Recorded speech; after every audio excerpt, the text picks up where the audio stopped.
জীবন তো আর টকশোয় চলে না, জ্ঞানের কথা গুণী বলে নিজের বেলায় না।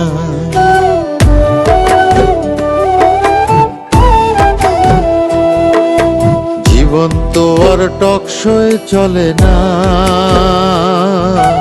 জ্ঞানের কথা গুণী বলে নিজের বেলায় না।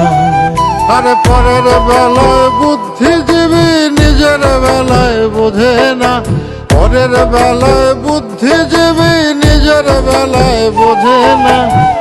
নিজের স্বার্থ কেউ কখনো একটা চুলো ছাড়ে না, নিজের স্বার্থ কেউ কখনো একটা চুলো ছাড়ে না। জীবন তো আর টকশোয় চলে না,